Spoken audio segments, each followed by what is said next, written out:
Mikachoy. Zaha! Oh, yes! Wilfried Zaha, single-handedly, firing Palace to Wembley. It's Mile Jedinak to strike it! What a fabulous free kick! Murray, chance here, Gale, 3-3!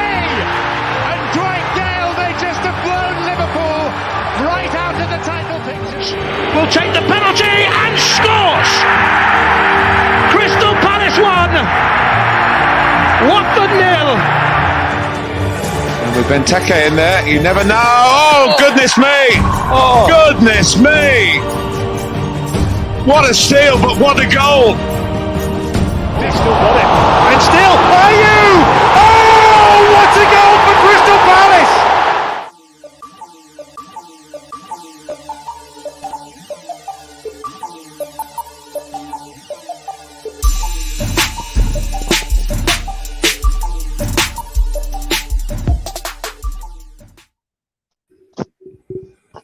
Good evening, everyone. International football has finished. Thank God for that. And the Premier League is back.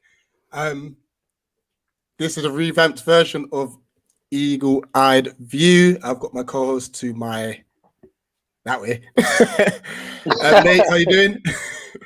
I'm good, man. I'm good. How are you? Yeah, doing good, man. Doing good. Listen, the chat's already there for you, you know, Tariq. Our special guest. Tariq Talks, an Arsenal fan. I knew it would be Hamza as well. I knew it would be Hamza. How you doing, bro? I'm not too bad. Thanks for having me on, Rich. And nice to meet you, Hamza. Thanks for the lovely, warm welcome. Oh, he will definitely call in later. I promise. Oh, trust me. Okay. Trust me. Without fail. Without fail. Listen, no. big up to everyone. As you come in, please smash the like button, subscribe if you are new. And obviously, we'll plug the two gentlemen in the stream too at the end of the show. Now, I know we're all like bubbling and stuff, but there's one thing I do want to mention, guys. Listen, life is short. I don't know if you know, news has come out today about David Brooks, grade 2 cancer, I believe it is, at the age of 24. Crazy at such a young age. You know what I mean? So if there's anything I'm going to say to everyone, it's just, guys, enjoy your life. Seriously, really enjoy life. Have fun, you know, and obviously I'll let Nate and Tariq say their piece on it as well, but wish obviously his family, himself, the best, man, because it's not easy having to deal with something at such a young age. Nate, your thoughts? Yeah, I only seen it there because I've been at a funeral all day, so I've kind of blacked out any kind of social media, any sort of thing like that. But obviously, when you hear somebody so young in such a high-profile career as a professional footballer, and at 24 as well, you're thinking, listen, nobody likes the C word. And I'm not talking about that 4-letter C word. We all know the C word I'm referring to. Because we've all lost somebody to this C word, whether it's your typical cancers or unusual cancer. Obviously, to David Brooks and his family, we all express our heartfelt wishes, best wishes, and hope he recovers. But it's a shock because we shouldn't really have to talk about cancer, but it's good that we do talk about it. But obviously, you know, people suffer and die from it every day. So I'm not by any means am I trying to say David Brooks is a special case or an isolated case, but obviously because he's in a high profile career, it's going to bring more attention to it because he's one of Wales's most important players. Not by any means like Gareth Bale level or Ryan Giggs and all the players they've had over the years, but he's one of their players that now they're looking to build around to bring them to more tournaments because we've seen Wales have competed in more tournaments lately. So it's heartbreaking for him and his family, and obviously we wish him well. But I just hope he has a speedy recovery and hopefully he beats this because that C word is a C word nobody should ever want to see. Excuse the pun. Absolutely, Tariq. Yeah, I just want to kind of reiterate what you were saying there, Rich. Take lessons from this, guys, in terms of enjoy your life. Don't hold grudges either. That's one thing that I like to hold by is not holding grudges with certain people, because you never know. Life's too short, unfortunately. And I know he's not passed away. It's in a good way that they've found the cancer, but it just shows that anything can happen. Tomorrow's not promised. We don't know what's going to happen. And the fact that we're here spending time chatting about football, the most important of unimportant things, as Ancelotti said, take as many lessons as we can, because I'm sure we've all lost someone or know someone who has had cancer. So yeah, for me personally, myself, I've lost quite a few family members, my grandma, aunties and uncles. So yeah, that's it. And you know what? Just praying and wishing David Brooks a speedy recovery so he can get back on that pitch and keep playing and representing his nation. Because we got to remember, this guy has been linked to Manchester United not too long ago. That's a good point, yeah. So yeah, this guy has a lot of potential. One of the talisman for Wales. So hopefully he can get back and get back to the level that he was playing at before too, and even better.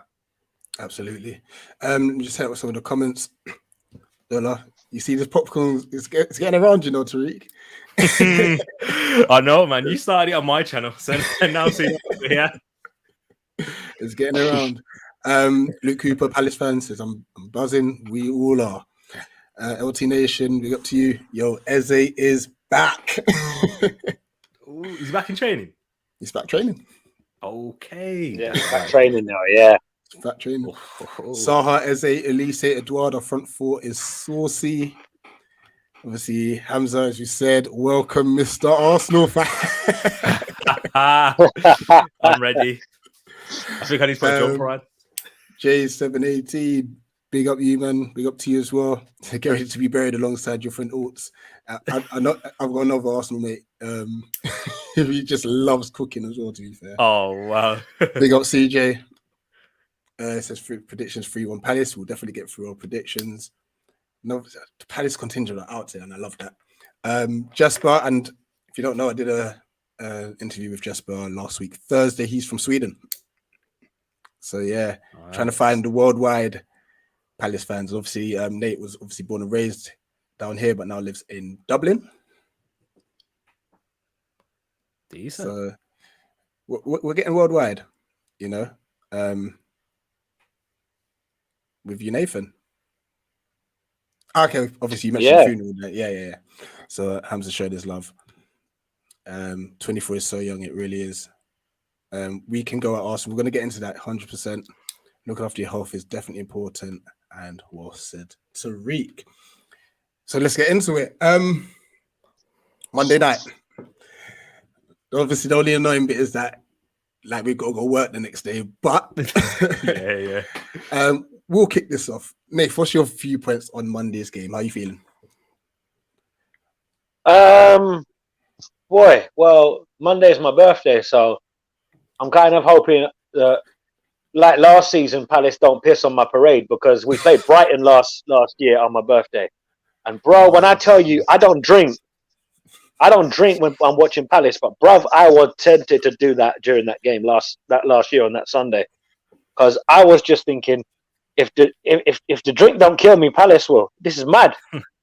But don't get me wrong, like our last couple of performances, they haven't merited 3 points as we were expecting, because we rather cruelly sacrificed 2 points against them lot on the South Coast, which I'm still not over, but I'll get there. Just give me another 2 years or so and I'll get over it.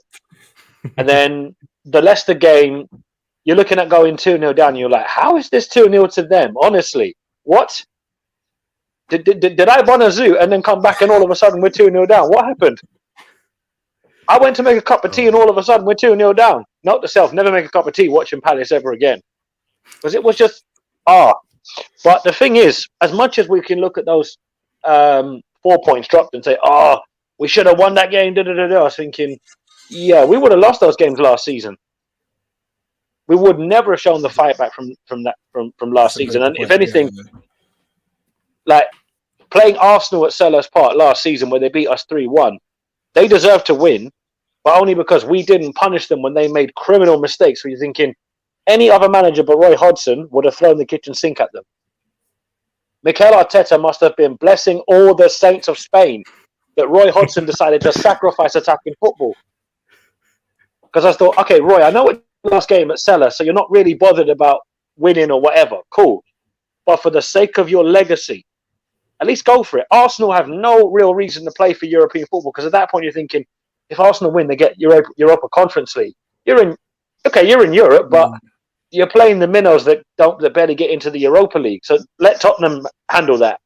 Because a club like Arsenal shouldn't be competing for Conference League places and all this foolishness. My family are Arsenal fans, so trust me, my group chat last year was just pain when it was Arsenal. I was thinking, you lot must be Palace fans, the way you're going on. They talk about, we play such crap football. I went, whoa. You've never seen two administrations. Bear in mind who you're talking to. Okay? Okay. But I won't lie. Monday night, I'm not cocky because I know for a fact when Palace fans get cocky, we get spun. And I mean spun. Like Liverpool at home, Man City away, we get violated. So I'm worried that if people start saying, oh, we're going to smash Arsenal. No. Arsenal are, thankfully, getting back on their feet because a lot of people were naively looking at their first couple of results against a spirited Brentford and a ruthless Chelsea and thinking, oh, Arsenal in relegation trouble. What? You do realise that there's 2 automatic places gone to Watford and Norwich already. Both of them are gone without even kicking a football. Like, Watford's default tactic is sack their manager. Even when they're doing well, it's like, well, this is moronic, but then again, it's Watford. But don't get me wrong, I am worried about Arsenal because even though they're not at the peak of their powers, they're not at the level that they would have been, let's say, just after 2011, where they had some seriously good players just before the decline started to kick in. Arsenal are still a big club, and they still need to put in big performances in every game. And the reality is, Arsenal away, historically for us, has not been a happy hunting ground. Because I think when we beat them 3-2 a couple of years ago, that was our first win away at Arsenal since 94, where Johnny Salad scored. You're like, if John Salako was the last player to score a winning goal for us at Arsenal, it's been a minute. My man's on Sky Sports News now. John Salako. Yeah, I know what he said. Yeah, no, we call him Johnny Salad. Yeah. Oh, wow. Well, we'll bring it to you, Terry. What's your opposing view on that? Like, how are you feeling as an Arsenal fan?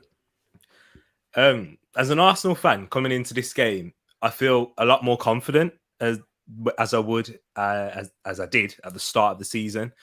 Any game coming up at the start of the season, so I'm starting to build that confidence slowly. As Nathan said, everybody took a bit too much into Arsenal's start, and everybody. I feel like if you're breaking it into the two international breaks now, just before the last one, we lost our first 3 games of the Premier League. And then coming into this one, we won 3, drew 1, so we're undefeated.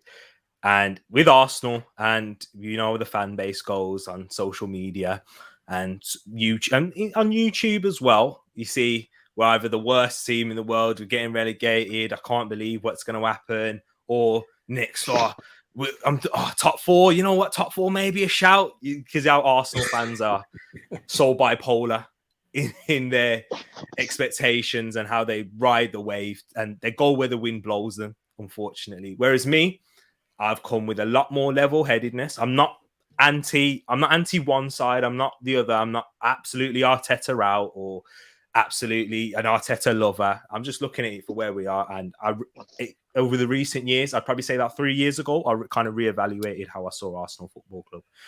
I'm 22, guys, so I've only just got to see the peak of Arsenal. Just about. I don't have much living memory. I'm living off of DVDs. Like Liverpool fans were previously, but now they've rose again. Yeah. Like Manchester United fans are now. Yeah. Like living in the DVDs. That's all I've been doing. And Tariq, careful mentioning Manchester United because Hamza will come for you. Trust me. You'll go on the list of Hamza. You'll go on the list of Hamza like the list of Jericho. Trust me. Be mindful of what you say. He'll come for you big time, bruv. I'm telling you. Oh man, I've got to look out for that then. Got to look out. But you're right though. You're not lying. You're not lying. So yeah, I just want to see progress on the pitch, and I want to see progress in performances because, well, I'll get into this a bit more later. What I'm seeing now from Arsenal in the past 5 games, 5 games in all competitions. I'm seeing that we're starting to build a team.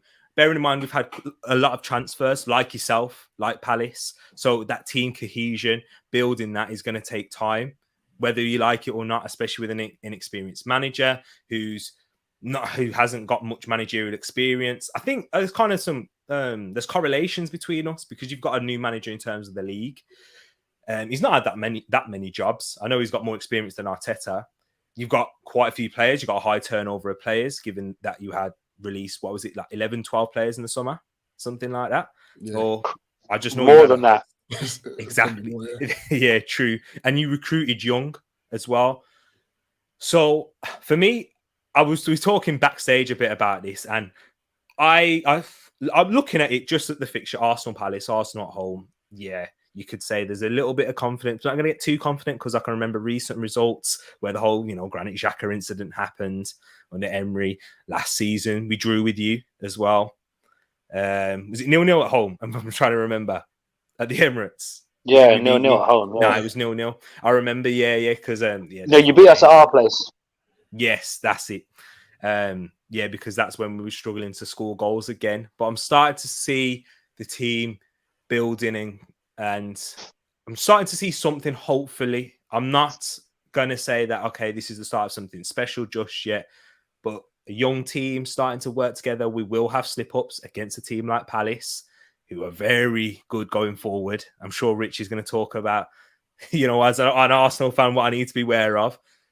But in recent years, I'm more confident in my defence, in my... this is what Arteta has brought. One of the few positives he has brought is in that solidity in our structure, in our players, revamp that whole defence. So I'm hoping that my other worry is at the other end scoring goals. And if Palace score first, like they definitely can, with their front 4, as one of your people in the chat said, with Edouard, but I know Eze's not going to play in this game, but the likes of Zaha, Elise and Edouard, who are going to play, and then you got kind of Gallagher in there as well, which Luke didn't mention, but he's been probably the surprise player and your best player so far. We do have things to worry about, but yeah, that's just a little talk about the game on Monday. My initial thoughts. Cool. Let me give you a few points on Monday before I go back to the comments in the chat. Yeah. We've played against a lot of teams this season who you would expect to have more possession. And we've had more possession, which is just like completely alien to us as a club. We're so used to parking triple-decker buses, 2-3 of them on a landing strip and saying, hopefully you can break us down. Now it's a case where we've had the likes of Spurs camped in their own half, Brighton camped in their own half, Leicester camped in their own half. So the question now is, can we actually do it to you guys? And I'm confident we can play some good football against you guys. But I think we would also have to make sure that we're not naive defensively. I hope we don't leave a high line, because as much as Aubameyang may not be in the best of form, we know that threat in behind is quite serious. Quite similar to Vardy in a sense. Like Vardy had 0 sniffs of the ball until we gave him one, and that's what the better strikers will do. They'll punish you with the one chance, but I think we can have a go.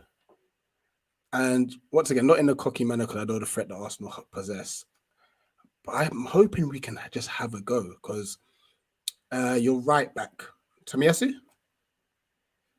decent, but struggles against tricky players. Now that Brighton left back guy, I can't pronounce his name. Cucurella. He actually gave the rest of some problems. Yeah. Like, he's a very tricky winger, and we know obviously how Wilf plays. And obviously on the other side, Tierney, I don't know if he's fit. Very decent going forward, but could get lost going back, at times. So it's gonna be, this is probably one of the biggest chess games we're gonna face this season.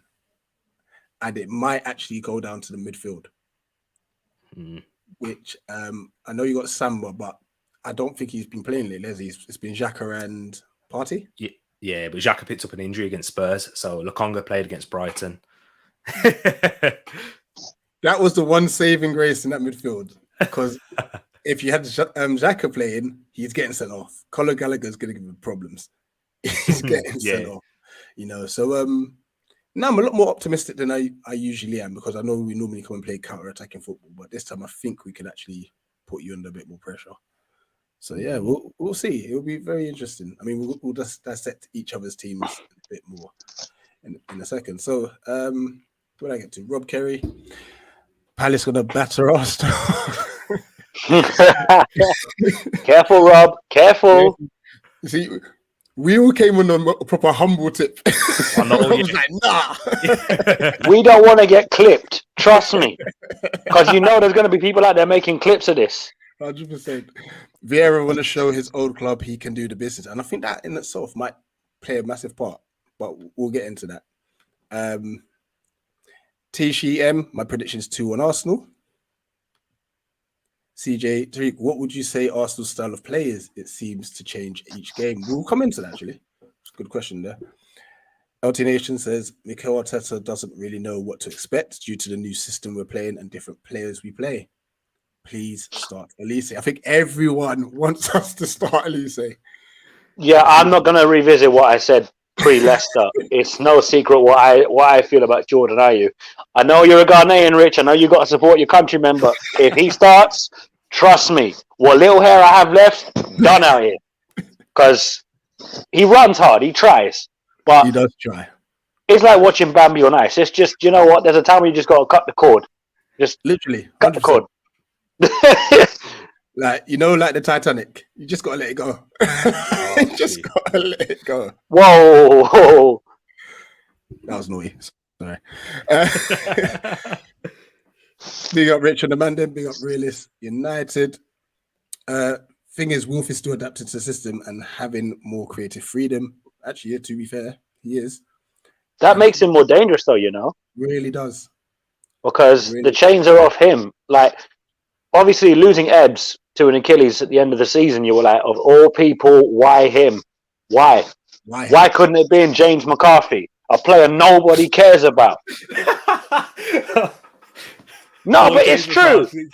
No, you're right. No, you are right. No, sorry. Look, I know. I live in Ireland, and I want to see Ireland's better players do well. But James McCarthy can't get into Celtic's first team right now. Yeah, and Celtic are in problems, bro. Yeah, they are. Do you know what I'm saying? And look, I'm not wishing injury on any footballer, but do you know what? It's like if it was any other. This is where we should have had Jordan Much. If he got Achilles, all right, cool. Jordan Much, that's cool. We can live with that. Because these kind of players, you don't mind them getting injured, but Eze was a problem for anyone. I mean, he owns Sheffield United.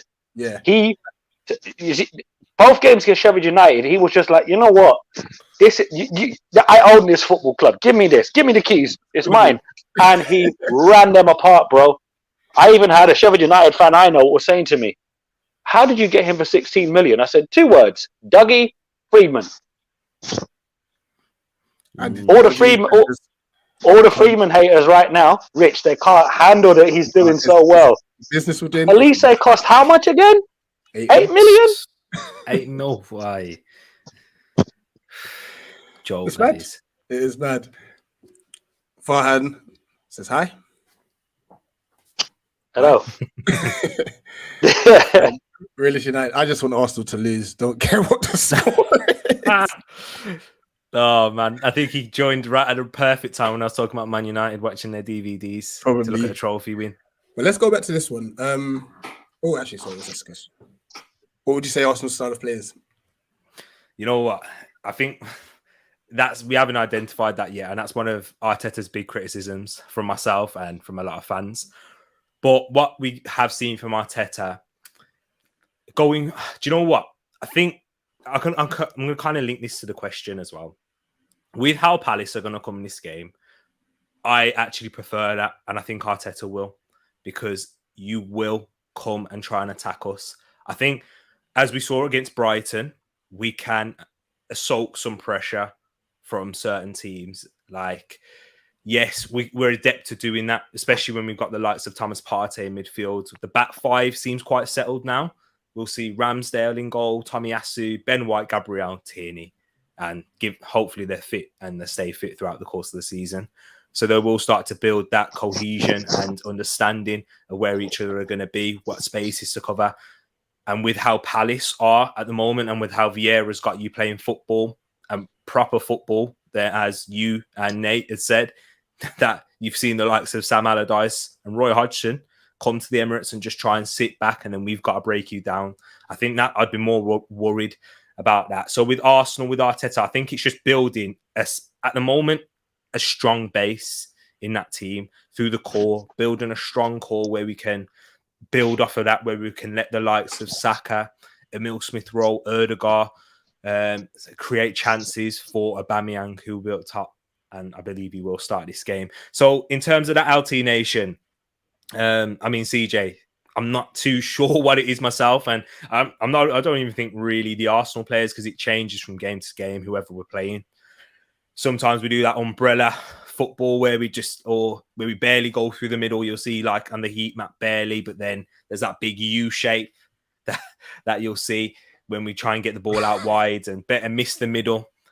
So hopefully that will change, and the way that we will see this game go out, as Rich was saying, Zaha likes to attack Tomiyasu. We saw Tomiyasu really struggle and get a welcome to the Premier League after his good start, but coming up against the likes of Burnley, I think he's built for that game. Norwich first. Norwich, a poor side. We can't really look too much into that. They're shocking. He had a really good game against them. Burnley, I was impressed because he's coped with the physicality side of the game. So if Benteke is coming up top, like Benteke can bully anyone in the league when he's on his day, but that rarely happens. One of the most inconsistent players I've seen, especially as a striker. So yeah, if he was on set pieces, I can see him come up against him. But Zaha running 1v1, I do see that you will do that, and you will have more possession, as you said as well. That Palace have had the majority of possession against teams that you're not expected. So I do think that you probably will have 60 possession in a 10-minute period in the game, and it might be close to 50-50, or you might edge it, or either side toss of a coin, really. So yeah, in terms of this game, how I'd expect Arsenal to play, I see that we're going to try and counter-attack you, to be quite honest. I think that we're going to try and go for the counter-attacking play when you're going to try and attack us, because I do think there is vulnerabilities there, given the individual errors that you've had this season, which I saw that plenty of occasions last, which is part of the reason why we finished 8th. A lot of reasons why, especially in the second half of the season, we struggled because of that.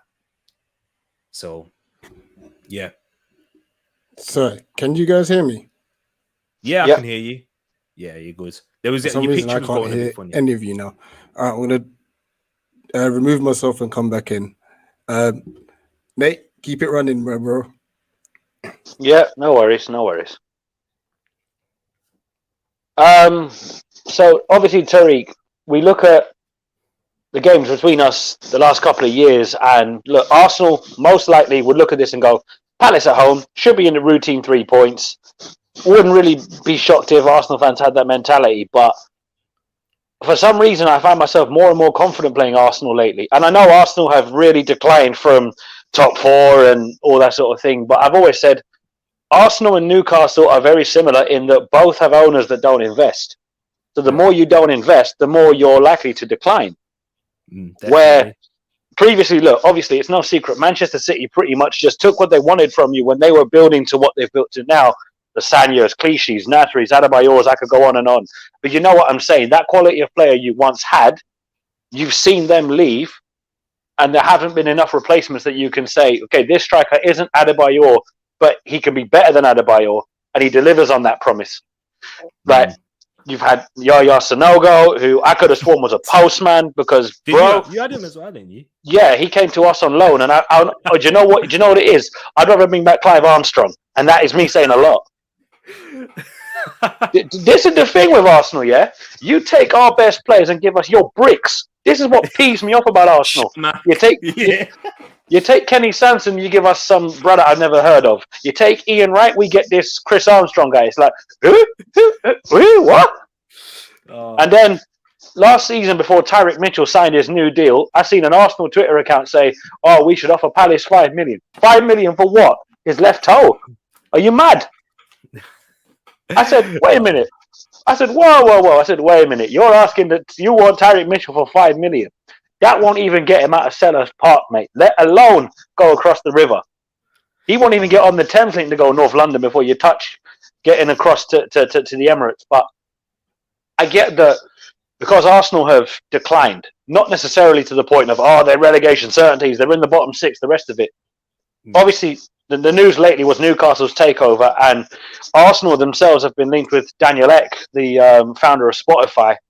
You're thinking, if the Cronkies don't care for Arsenal, which quite clearly they don't, Arsenal just their cash cow. You and I can see that from a mile off, and neither of us have any day-to-day interference with Arsenal.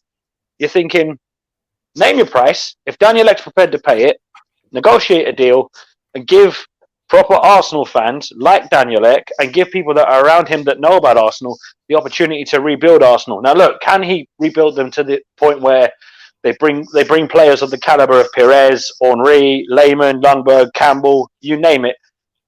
Nowadays, those kind of players would be very much impossible to find. You can't really get them kind of players anymore. You can get similar players like that to that level of quality, but you're not going to get another Thierry Henry. It'd be amazing if you could. Do you know what I'm saying? Because you look at that Arsenal team, and I'm not just talking about the Invincibles, but you go past that until, I'd say, Fabregas left. You're thinking, how the hell did Arsenal maintain such a great level of consistency? Obviously, you were paying off the stadium and everything. I think it's important that the Arsenal fans that want Arteta out, okay, let's say he goes out. Who do you bring in? Because if they keep talking about like some Max Allegri and Antonio Conte, great managers, proven managers, but they need money to invest, and the Cronkies don't spend money. No, exactly. No. I find it scary that Palace can spend more money than Arsenal. It's like, that's not right. Because bear in mind, our stadium is still stuck in 1966. Like, the Holmesdale Road stand is the newest stand in the ground, and that was built in the 90s. I think I was 1 or 2 when that was built. So do you see what I'm saying? Like, if you look at Highbury in the early 90s to Selhurst Park, there wouldn't have been too big a difference because they're both old school grounds. But by the time we came back into the Prem, you've moved a few hundred yards up the road to the Emirates, which is a world-class stadium, albeit still a library. And we're still at Selhurst Park, which might be one of the noisiest grounds in the league, but it needs more than a lick of paint to make the old goal look good, if you know what I'm saying. Yeah, definitely. But the thing is, in terms of the stadium, though, like the whole reason why your atmosphere is so good because of how close and compact that you are. So if you really do try and change that, yeah, it could definitely get modernized, and there's ways to do that because I think Spurs have had, them lot over the road, they've done a good job in terms of making it quite compact and close to the pitch and surrounding the noise and atmosphere. Whereas at the Emirates, that's not the same. You're miles away. Yeah, exactly. We're far away. And then you go West Ham, you need binoculars. You need to do this. There you go, and that's even worse. But as you were saying, in terms of the decline of Arsenal, yes, you're correct. And for the people that are just totally Arteta out and just want him gone, got rid of, don't care who you're going to get then. Who do you trust these owners to make the right decision? When we got rid of Emery, I was one of them. I was like, I was actually late. To the Emery scene. I was one of them that was like, let's wait, let's hold it out. There was quite a few famous Arsenal fans that we've seen on social media saying, no, let's get rid of this straight away. Let's cut it even from Baku. But for me, it took me a long time because I don't trust this ownership at all to make the right appointment. We held on too long to Arsene Wenger, in my opinion. We didn't have...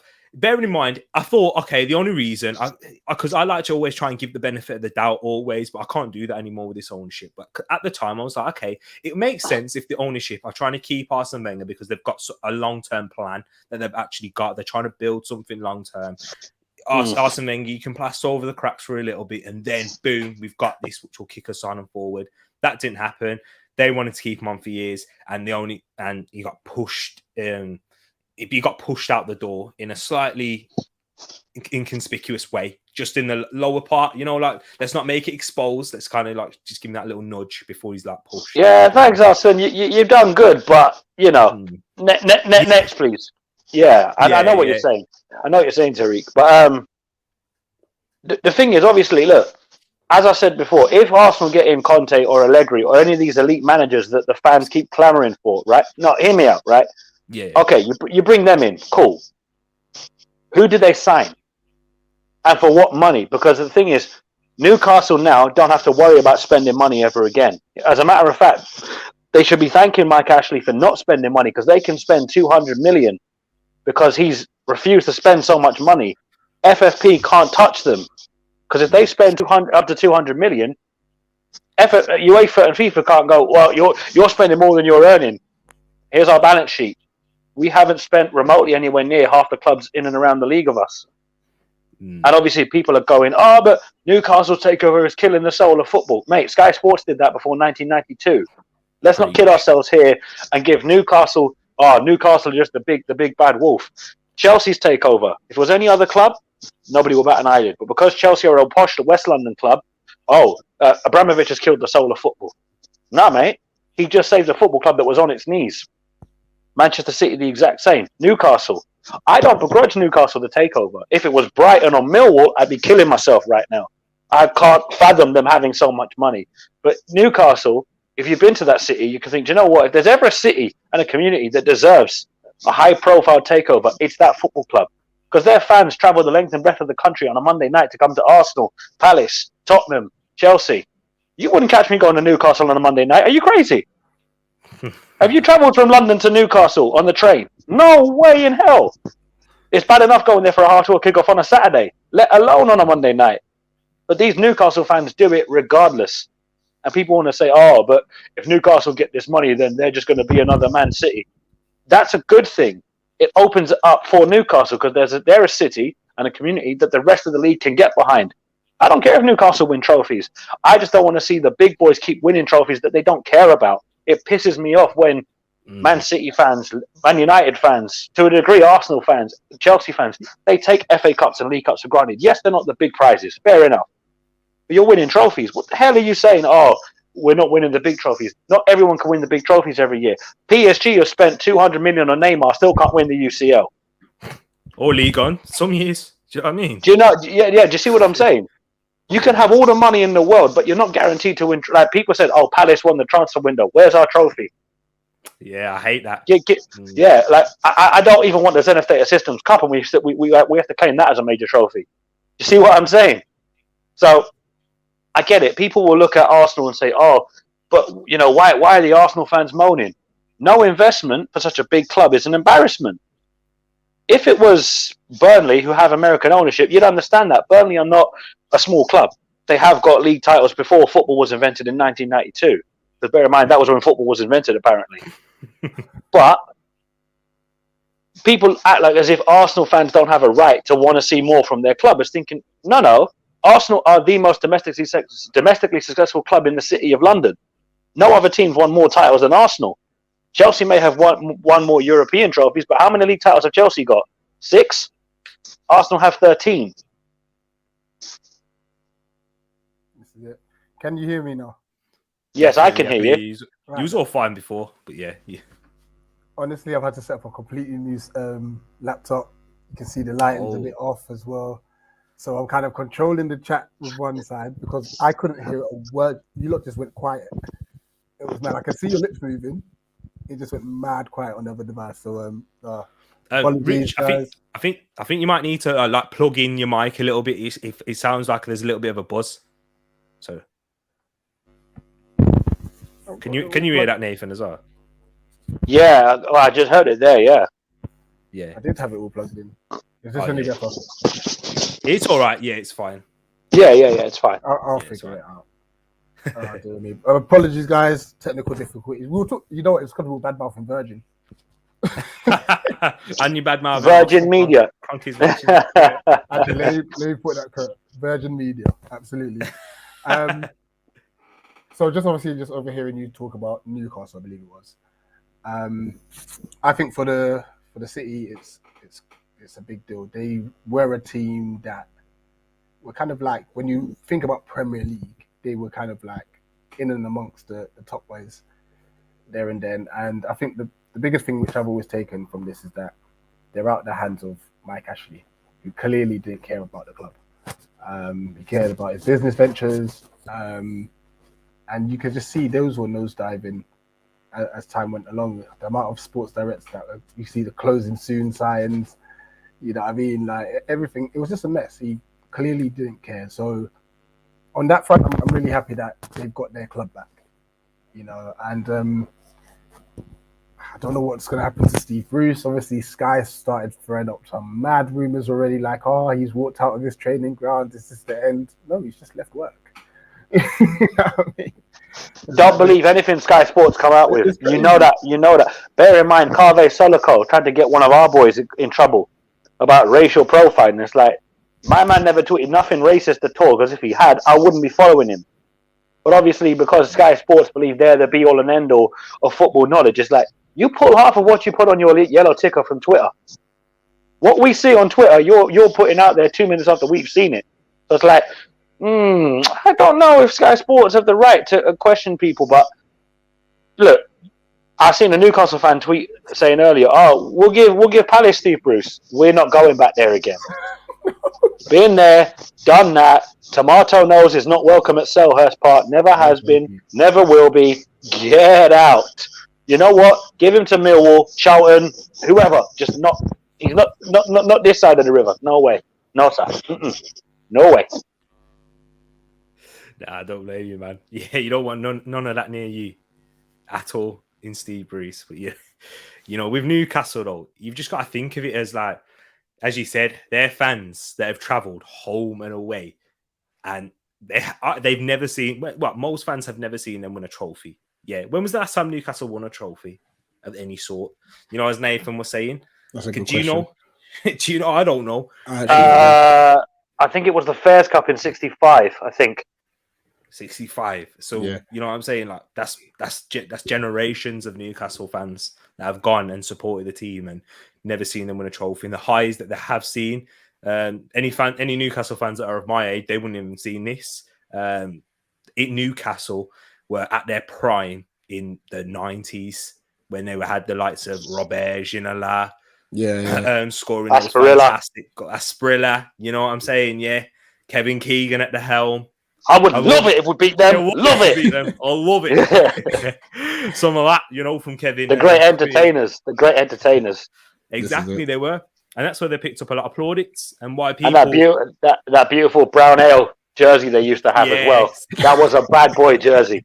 Yeah, everybody wanted that jersey though because it was a bad boy jersey. You know them old school jerseys. You look back on like the bruised banana. You're like, it looked horrible at the time, but then you look at it, you're like, nah, bad boy jersey. Like our Zenith Assistance Cup jersey at the time, I was like, what is this? What are we wearing? It looks awful. You look at it, go, you know what? Compared to 16-17, it's not that bad. Yeah, I think it's over time with age. These jerseys do something because they're different, aren't they? Like when you first see them, like what? You know, like humans, we don't like change. Do you know what I mean? We like to be in our comfort zone. That's what we like to do. Do you know what I mean? Even if we try and strive and achieve something, we like to try to stay comfortable. And then once we step out, and then once you realise, oh, actually that was better. That's kind of like with football kits, I believe. Like I was for Man United this season, I was like, don't like it. New team viewer, nah, not for me. But I kind of like it, you know. I think I've kind of warmed to it, especially the away one. That one looks good. But I just want to say on Newcastle as well, like you guys, some of you may have said this, I don't know, but a lot of people are saying, oh, you know what, it's good for them. They're a big club. No, they're not. They're not a big club. What would you define as a big club, Rich and Nath? A big club to me would be historically winning titles and cups. And Newcastle have won some league titles and cups in their history. But I wouldn't go so far as to put them on par with Arsenal, Manchester United, Liverpool, Leeds, or Everton. No, but I would say that they're bigger clubs than they're a bigger club than Newcastle, Chelsea, Manchester City, and them kind of that. You know, obviously Chelsea have won the European Cup twice. Give them their credit.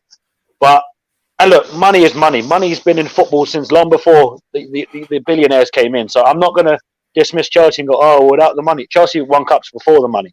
So let's not ignore that Chelsea were winning FA Cups with Dennis Wise in the team. So people need to kind of give Chelsea their props where they still won trophies. They just weren't winning league titles. They weren't winning European Cups. They weren't winning UEFA Cups.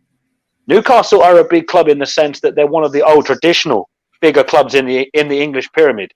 Are they as big as Arsenal, Man United, Liverpool, Leeds, or Everton? Nah. Like Nottingham Forest or Villa. Nottingham Forest, Villa, Everton, Leeds, Arsenal, Man United, Liverpool, they're our biggest clubs in football. Because they've all won massive honours in their history. Granted, Forest haven't been the same since Brian Clough, but they've got 2 European Cups to their name. When the European Cup was the European Cup. Villa are the only team outside of London, Manchester, and Liverpool to win the European Cup in England. Bear in mind, only Chelsea, United, Liverpool have won it, but Villa have also won it. So, look, Newcastle are not a big club in terms of, they've got decades and decades and decades of trophies. Fair enough. But they pack out that 52,000-seater stadium week in, week out. Yeah. And Manchester City I was going to say can't fill the Etihad Stadium. Yeah, that's how you know they're big, because of the fan base and the fact that they expanded that stadium. They expanded that stadium to get more fans in. Meanwhile, Rich, we can't get a shovel into Selhurst Park or go to the National Sports Centre and redevelop that. Bromley Council, hit us up, because Croydon Council are kind of dicking us about with this stadium expansion. They're taking their time with it. Tariq, no offense for that shout. It was actually coming through my headphones. So I have to change the setting. Right, let me hit a few comments. I know I've missed a few. So the fact that we can live without Eze is really scary for the opposition teams. Absolutely. Realist United says Arsenal style of play is just like United's freestyle and vibes. Let me just say something on that one.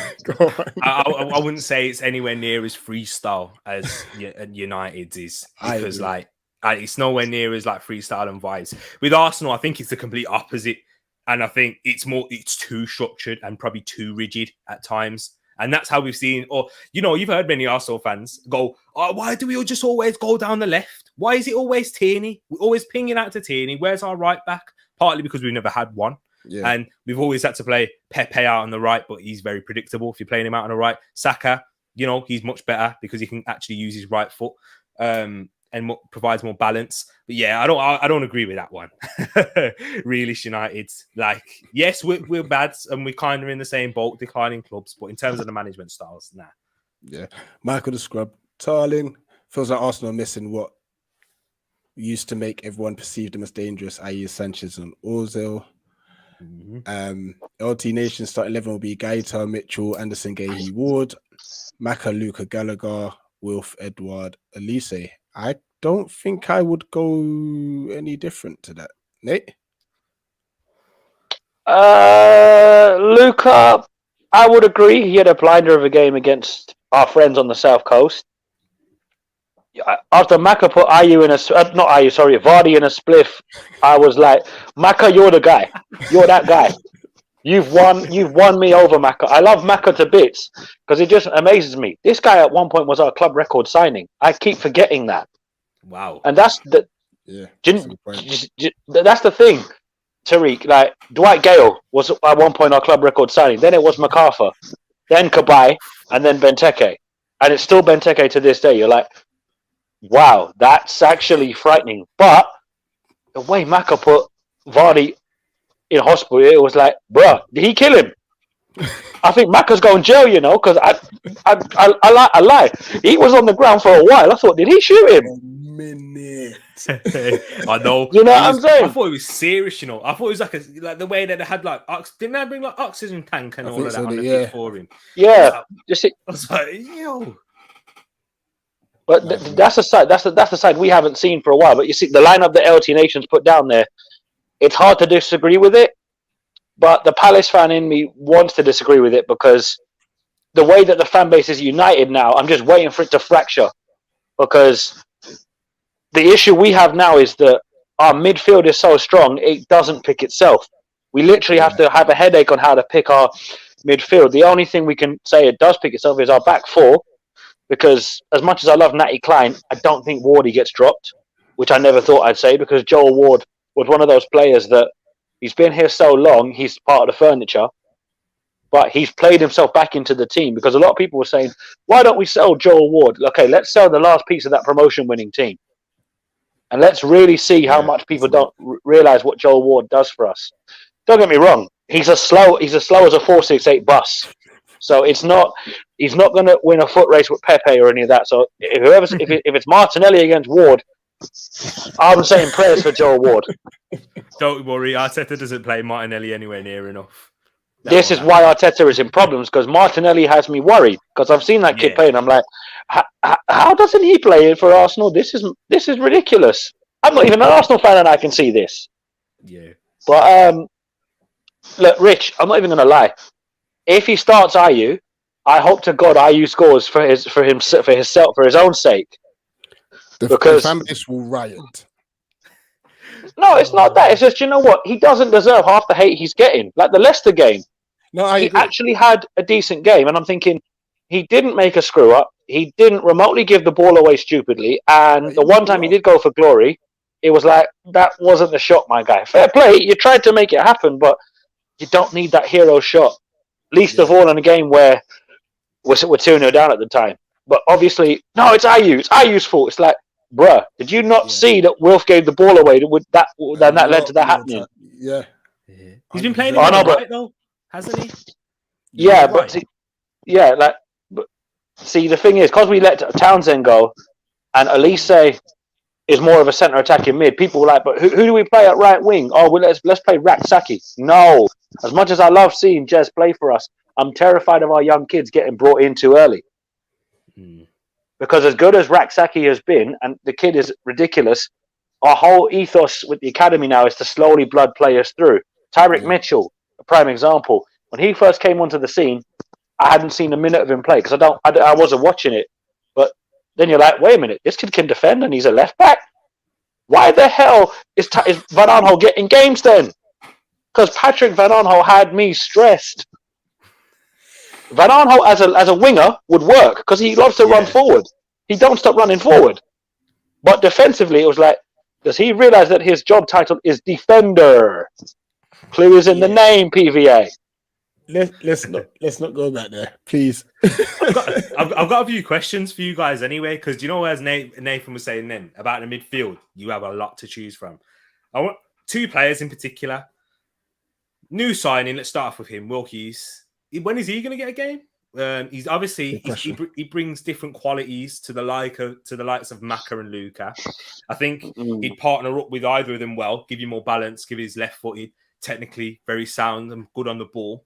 Probably doesn't give you the same intensity and energy the likes of Maka and Luka would. So, what are your guys' thoughts? When would you see Will Hughes get brought in, and do you see if he hit the ground running? Like, do you think? I think when he's fully match fit. Yeah, I don't think he's fully match fit yet. Oh, okay. Because he was trading with Watford's 23s. So it's like, obviously Watford fans will really piss you, like, oh, I hope he flops at Palace. I said, this is where this club, they're a strange football club, you know. Like, these men hate Luton. It's like, okay, Luton are close to you, fair enough. They swear to God hate us more than they talk more about us than they do Luton. It's like, we don't care for Watford. Like, we barely mention Charlton, who are neighbours to or close to us. We talk more about Brighton than Charlton, but Watford are like, no, we hate Palace as well. That's great. Too bad we don't care over here. Literally, don't care over here. Like, QPR have more of a right to hate us than Watford. But when Hughes joined us, they were like, oh, I can't believe he's gone there. Why would he go and ruin his career? He's saving his career because at Watford, not every manager is going to pick him. Because Watford change managers like I change pairs of socks. It's like, what's going on? Like, the Watford manager, just quickly, what did he do wrong with that squad? Because there's not an awful lot of quality in that squad. It's true. That one baffed. That confused the living daylights of me. That sacking. I was like, no, the minute you said Watford sacked manager, well, that's not a shock. What shocked me more was the sacking wasn't a shock, as in the sense of they sack their managers all the time. It was just like this one hadn't actually done much wrong. Yeah. You won a couple games? you know, picked up a few points in a big 6-pointer against Norwich. You know what I mean? No, but They beat remember, Villa at the Rich, start of the season. they beat us in their cup final, remember, at Vicarage Road. That So, is it, yeah. That's yeah, you know, and the thing is, they're treated, but we beat you in the League Cup. That's great. The thing is, I don't really think anybody cares about the League Cup, even when you're in the bloody final. Look at Man City; they win it every year, and you'd swear to God, there's a funeral at Wembley every time they go to the cup final. We've never been rich, but you know how much that would mean to us to go. You're like, Oh, that'd be massive. we get to that. Like the FA Cup final in 2016, never seen a fan base like it. Dave. So I had to do it, man. I'll applaud you, man. No, babe, no, we're not going. Don't bring that little shimmy. No. Nah. I don't think Nathan's impressed either, man. I don't think Nathan's impressed. I was at I was there. Be mindful. Careful, Tariq. Careful. Yeah, that close. That hurt. Oh, man. Let's go into our score predictions for the week, because you know what, Hamza's chomping at the bit to get in. If you see his recent comment, you're gonna let the dog out his cage against me. Here's Hamza. Here's a new segment, guys, and we're gonna do this every week as best we can, obviously including the guest. So we got Tariq as our guest this week.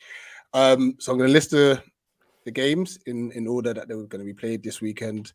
We'll just say our score predictions, and we'll keep a tally and such. So it's 1 point for guessing the team that wins correctly.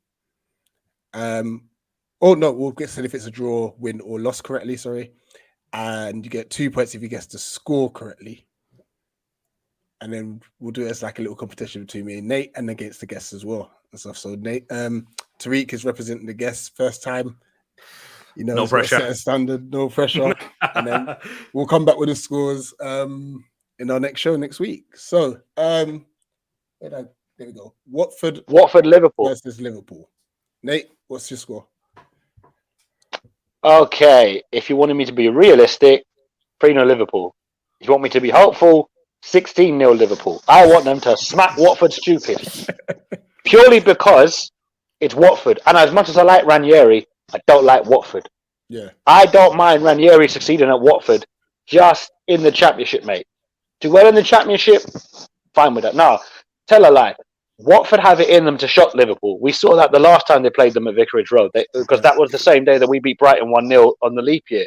Yeah, where Jordan Ayew scored, I think, his last goal for the club. Oh, wow. Yeah, that's how long it's been. But the thing is, looking at Liverpool lately, they haven't been swashbuckling, smash a team off the park. They've got the job done. Against us, 3-0 flattered them, but they got the job done. Like, let's be fair, if you win 1-0 or 3-1, provided you win, the scoreline is irrelevant. Unless you're at the top of the league and it's settled on goal difference. But provided you win, like I've always said, if we play crap and win, I don't care. If we play well and lose, I'm like, well, what was the point in that? Yeah. So for Watford, Ranieri pretty much needs to hope that these players turn up for him. Because if it's shown that the Watford players got the last manager sacked, Watford are going to be a poison chalice for any other manager. Yeah. Because the next one could be gone by Christmas. Do you know what I'm saying? And bear in mind, when you've got players like Troy Deeney, who's just left Watford, when he was there, he wouldn't allow that because he had respect for being captain and playing for the club. Yeah. But look, you look at this and you say, listen, Liverpool should smack these, no problem. Now, obviously, Watford... 3-0? 4-0. I'll go 4-0. Let me check for 4. So you're saying the Liverpool win anyway. Cool. Tariq, what's your scoreline? I don't think it's going to be as like clear and like as that because of international break. You know, when you see a lot of players come, like especially with Liverpool, with their key players coming from the African nation. Like, I know they're not playing the African Nations League, but from African nations, and they have Brazilians as well. So these guys tend to come quite late. So I don't think that we're going to see that level of performance from Liverpool. I do think they have enough to win though, and I'm going to go with a 3-1 Liverpool. I do think they will concede. I think Watford will score. You know, they like to score against Liverpool at home. I'm going 3-0 Liverpool. You're going 3-0? Yeah. Cool. Southampton Leeds. We'll just We'll just say the scores, and then we'll get some callers in. Cool. And such. We'll start with tweet this time. Southampton Leeds. Same result. Same, like Southampton drawn a lot of games. I'm going to go with 2-2.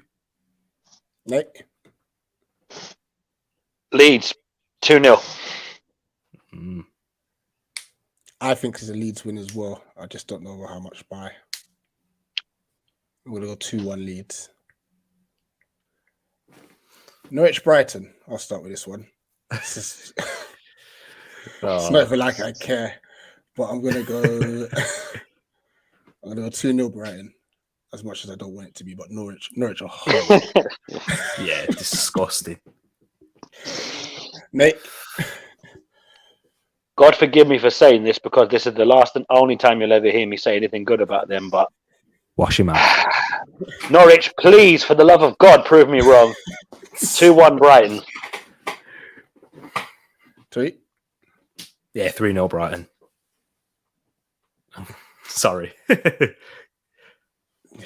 I'm a Graham Potter fan, you know. I'm sorry. I'm a Graham Potter fan. I am a Graham Potter fan. Villa Wolves, Tariq. Oh, Midlands derby. That's a good shout. This Oh, is two sides, been inconsistent, had shown glimpses.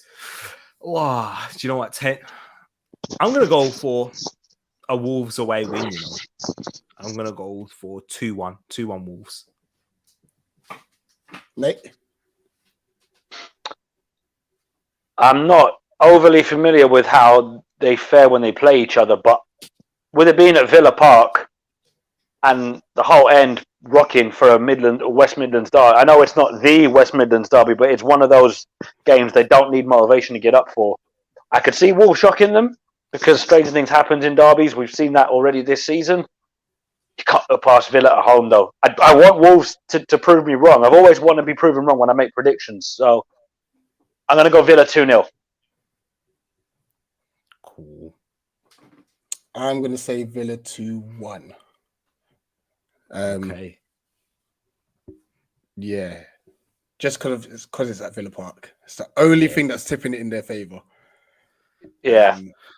This one's an interesting one. Leicester United at the King Power. Let's start with Nate. Tell a lie. I would love a repeat of that famous game a few years ago where they won 5-4 against Man United. That was very funny. However, because Man United don't have to be at their mercurial best to get results, you can't write off United no matter how much you want that to be the case. 2-1. It depends on how Leicester approach the game. If Leicester come out firing and punish Man United for... I'm not saying Man United are suspect defensively, but you can see that there's holes in that Man United team that they haven't filled properly. But yeah, Man United to win 2-1, as much as I hate saying it. Tariq? For me, United fans, I'm sorry, you Ali outers, but he always does it. He always seems to pull it out of the bag.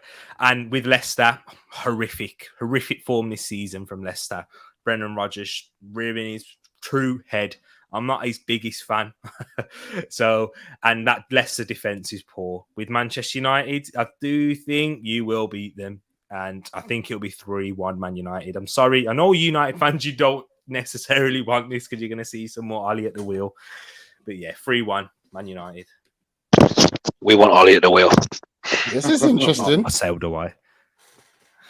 Nah, man. This is interesting. By the way, this is actually Hamza's his channel, basically. Oh, really? Okay. Yeah. So he's the United community. Reverse psychology. Reverse psychology. But you know what? I was actually going to say 2-1 Leicester myself. I just think with Varane and Maguire being out. Oh, shame, are they out? Okay. Maguire was on the bench for England, wasn't he? He was on the bench, wasn't he? Oh, then if that's the case, then he'll probably... But it's still going to be Lindelof and someone. Dwindloff. Yeah. Dwindloff. Yeah. So I'm going 2-1 Leicester. Okay. It might be a high-scoring game. I think... I literally... Come on. Leicester's back line. Have you seen it, man? It's shocking. Sionchu's the next but then United's attacking play ain't great either. Yeah, true, but they've just got individual talent. Bruno, Ronaldo. This is it. Like, so Yeah, but that's a danger though, because let's say they both get injured, what are they relying on then? Do you know what I'm saying? Cavani. Like, it's not a bad replacement. Do you know what I mean? Pogba, Yeah, Cavani. You know what's mad? I won't be surprised if he starts Rashford. Oh yeah, there you go. Oh yeah, there's another one who's just coming back in. But then there's no Fred because of he's in Brazil, isn't he? But then he's not going to start Donny. McTominay and Matic, you'll probably do, ahead of Donny. McTominay and Matic against the likes of Tielemans and Ndidi. Ollie would play himself over Donny van der Beek. Let's be real about it. Yo, he'd get Michael Carrick out. He'd be like, yo, sorry. Carrick, go on. Even McPhillips will get minutes before Donny. Lee Grant in midfield. Nicky Butt, Ryan Giggs, you name it. Get their boots on, boys. You understand? Darren Ferguson. Poor Donny. I'm going to start with this one because I need to make sure I get this prediction correct. I'm going 5-0 City. Oh, well, what's this one? Who's City playing? Burnley at home. Oh, yeah, they've got a mad record. I was gonna go for that. I'm gonna go for something different. I'm gonna go 4-0. I think Burnley will hold out the one more.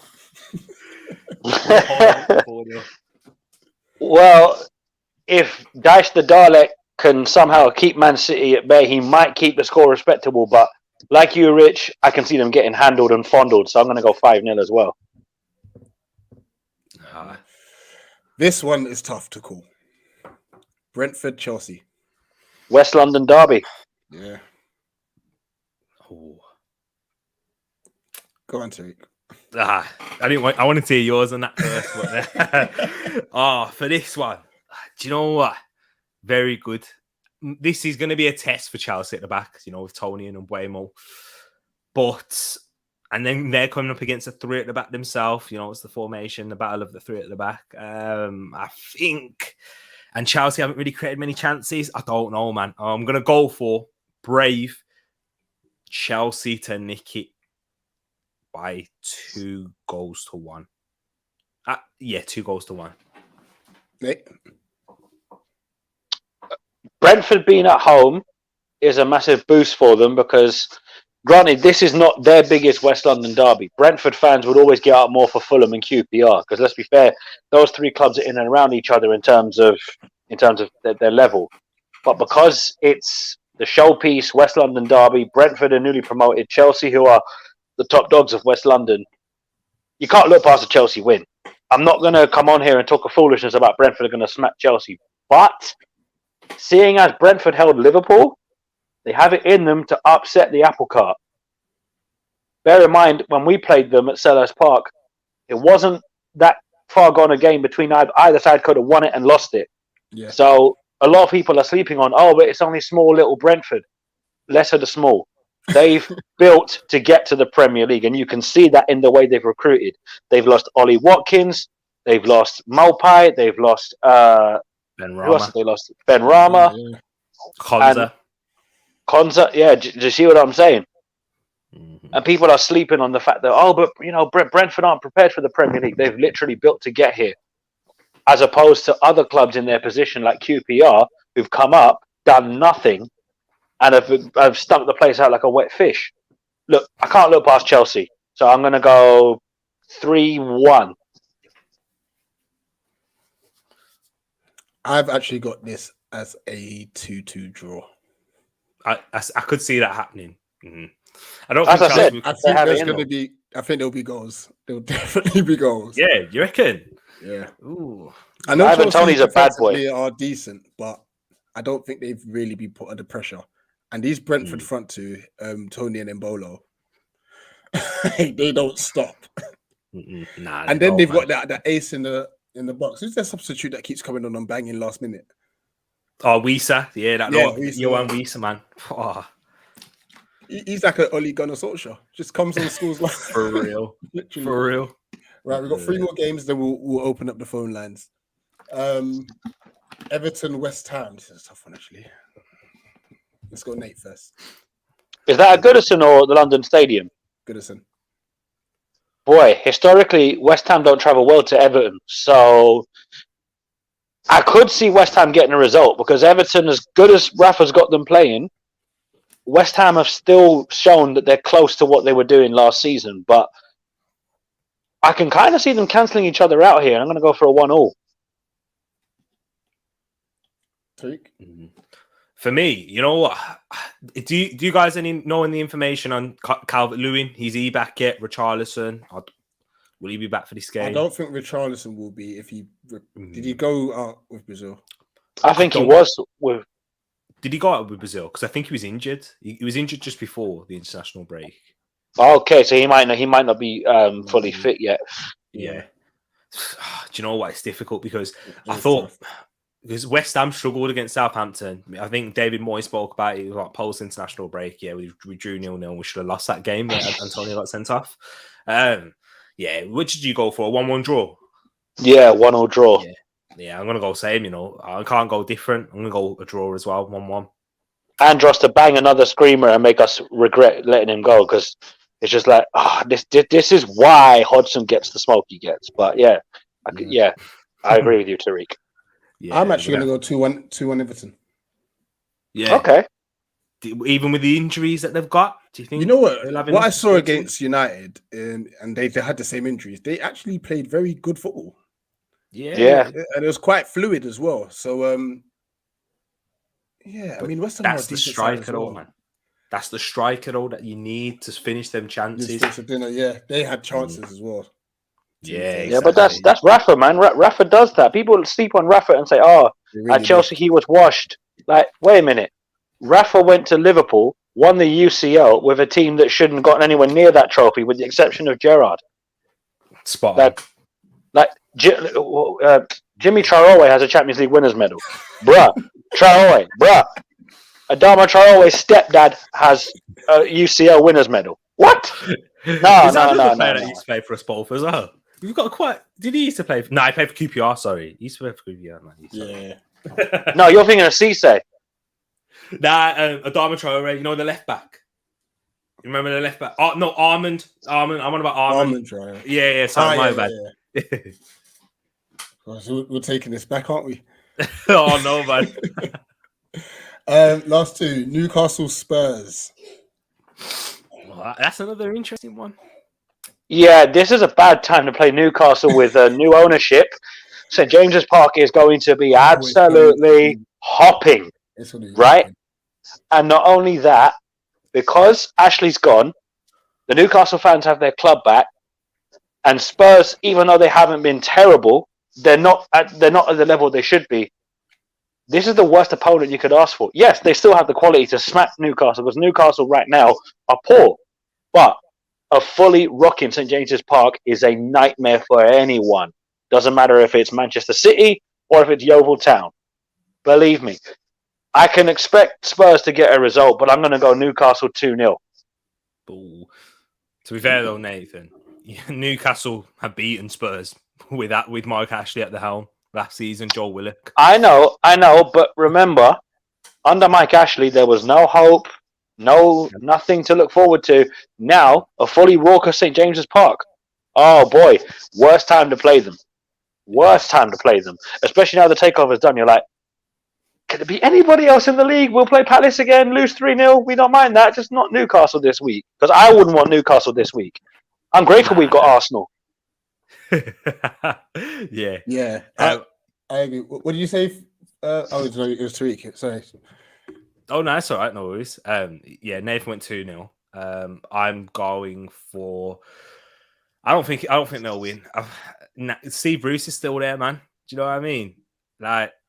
And I think that Newcastle will be rocking. They'll have a fast start.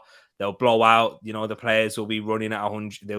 They'll run more than Tottenham because there's that new lift. However, we still have to remember there is Son who's very dangerous. The Spurs on the counter attack. That's how they'll play because I think that Newcastle will go at them.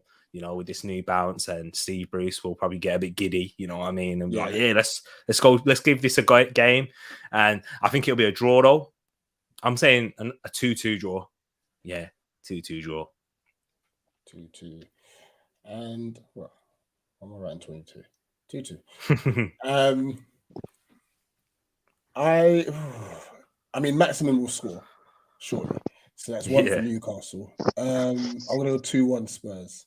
Just about, though. Because Nuno's mad defensive as it is anyway. Yeah. As well. And then the big game of the weekend, or the next week, I should say. Yeah, it is. Arsenal Palace. We'll have our guest start off with this one. Mm-hmm. Arsenal Palace, as I said, the type of game it's going to be. Palace are going to come out firing. They will create a lot of chances, and you might take one. So I'm going to give you 1 goal, but I think we'll just edge it. I don't think it'll be a great performance from Arsenal, but I think we'll take the 3 points. We're at home. That's the only reason I'd give it. I'd probably lean towards a draw, maybe Palace if it was at Selhurst Park. Given the form that you're in, but at the Emirates, I think we'll just edge it 2-1.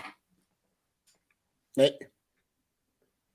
I can see where Tariq's coming from because, as I said after you had to drop out there, I'm not normally confident when we play Arsenal because, like playing Man United away, it's never been a happy hunting ground for us. Like Rich, like Liverpool, Chelsea. Occasionally we get the big win over them. Cool. Yeah.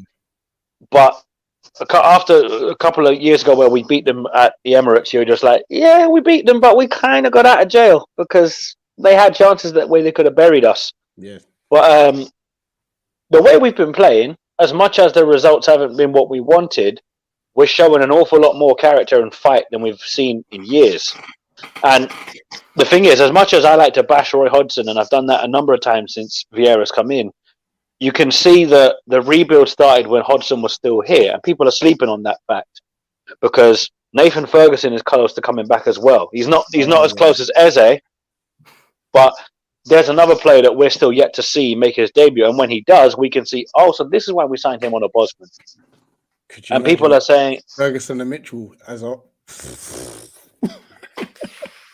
Now you see what I'm saying, and people are sleeping on that because people are saying, why did we sign him? He's the modern day Fitz Hall. I'm like, I don't think he's the modern one size. I don't think that, there's a level to being the next Fitz Hall. Trust me. Oh, yes. That takes some doing. But look, obviously, London derby, Sky Sports going to hype. It's North versus South London.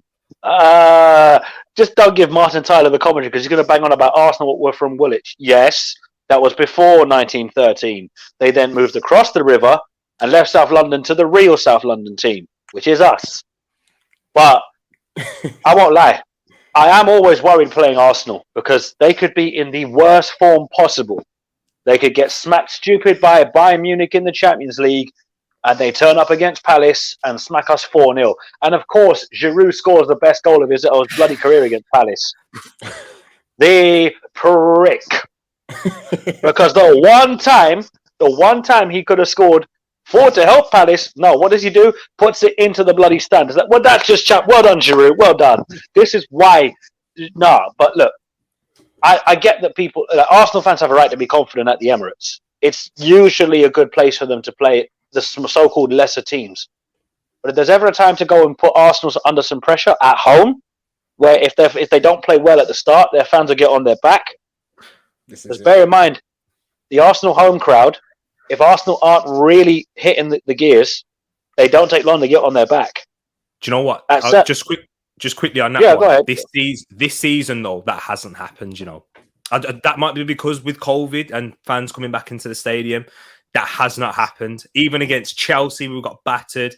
After the Man City game, the atmosphere has been quite good at the Emirates. From what I'm hearing from a lot of fans who go. Didn't you play City away? Yeah, but we played City away. But after that, you'd expect against like Norwich because we didn't score until the 64th minute against Norwich, and we only won 1-0. You'd have thought it got a bit tetchy then because I thought if we don't score at half time, it'll be an issue. But yeah, that hasn't actually been the case for once in my lifetime that I've seen that in the Emirates. No, I hear that, but see, obviously, when you take a beating off City, the important thing is you don't lose sight that, you took a beating off City. City have the power to smack anybody. Yeah, City can smack you.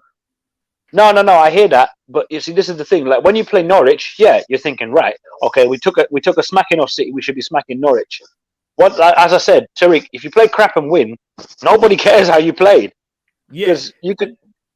the Arsenal fans seem to do though. The Arsenal fans do, like, if we're not winning, we get pompous as a fan base. Oh, if we don't beat Norwich by 3 goals to 0, I'm not happy. Like, they're terrible. They're pony. Like, that's football fans in general, though, mate. We get that all the time with our fan base. Come on, like, bear in mind, we drew at Brentford, and Palace Twitter went into freaking meltdown. Why aren't we smashing Brentford? They're a newly promoted team. It's like, do you realise, number one, they had just as much chances to win it as we did. Be grateful for the point, because this Brentford team are going to shock a few teams. I get what you're saying, Tariq. You're right. Some Arsenal fans go off the handle and go, we should be bloody winning the league. It's like, with Granit Xhaka in your midfield. You sure? Like, you'd have better luck having Luka Milivojevic in midfield winning the league title, because Granit Xhaka is dead food. Like, Sambi Lokonga doesn't get any respect. It's like, if you ask me to pick Xhaka or Sambi Lokonga, Xhaka's getting the tea ready. Xhaka's helping the tea lady.